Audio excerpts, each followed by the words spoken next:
ఒక్కసారి చుట్టూ చూసుకో. మనం హ్యాపీగా ఉన్నప్పుడు మన చుట్టూ 100 మంది ఉంటారు. కానీ ఒక్కసారి కష్టం వచ్చి కింద పడితే నేనున్నాను అని చెయ్యి అందించేవాడు ఒక్కడు కూడా కనిపించడు. మనం అనుకుంటాం మనం బాధ చెప్తే ఎవరో ఒకరు వచ్చి ఓదారుస్తారు, మన కన్నీరు తుడుస్తారు అని. కానీ నిజమేంటంటే ఈ ప్రపంచంలో నీ కన్నీరు తుడిచే చెయ్యి వేరెవరిదో కాదు, అది నీ సొంత చెయ్యి మాత్రమే. ఇది వినడానికి చాలా హార్ష్ గా ఉండొచ్చు, కానీ ఇదే లైఫ్. ఎప్పుడైతే నువ్వు ఓదార్చుకోవడం నేర్చుకుంటావో, ఎప్పుడైతే నాకెవరూ లేకపోయినా పర్వాలేదు నేను ఒక్కడనే చాలు అని ధైర్యంగా నిలబడతావో, ఆ రోజు నిన్ను ఎవరూ ఓడించలేరు. ఒంటరిగా ఉన్నాను అని ఎప్పుడూ భయపడకు, ఎందుకంటే ఆకాశంలో సూర్యుడు కూడా ఒంటరిగానే ఉంటాడు, కానీ రోజు ప్రపంచమంతా వెలిగిస్తాడు. నువ్వు కూడా అంతే, నీ లైఫ్ కి నువ్వే వెలుగు.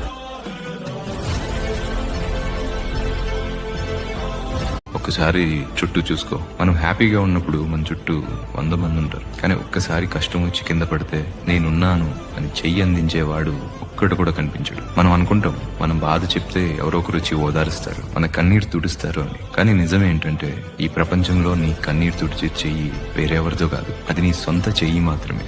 ఇది వినడానికి చాలా హార్ష్ గా ఉండొచ్చు, కానీ ఇదే లైఫ్. ఎప్పుడైతే నువ్వు ఓదార్చుకోవడం నేర్చుకుంటావో, ఎప్పుడైతే నాకెవరూ లేకపోయినా పర్వాలేదు నేను ఒక్కడనే చాలు అని ధైర్యంగా నిలబడతావో, ఆ రోజు నిన్ను ఎవరూ ఓడించలేరు. ఒంటరిగా ఉన్నాను అని ఎప్పుడూ భయపడకు, ఎందుకంటే ఆకాశంలో సూర్యుడు కూడా ఒంటరిగానే ఉంటాడు, కానీ రోజు ప్రపంచమంతా వెలిగిస్తాడు. నువ్వు కూడా అంతే, నీ లైఫ్ కి నువ్వే వెలుగు.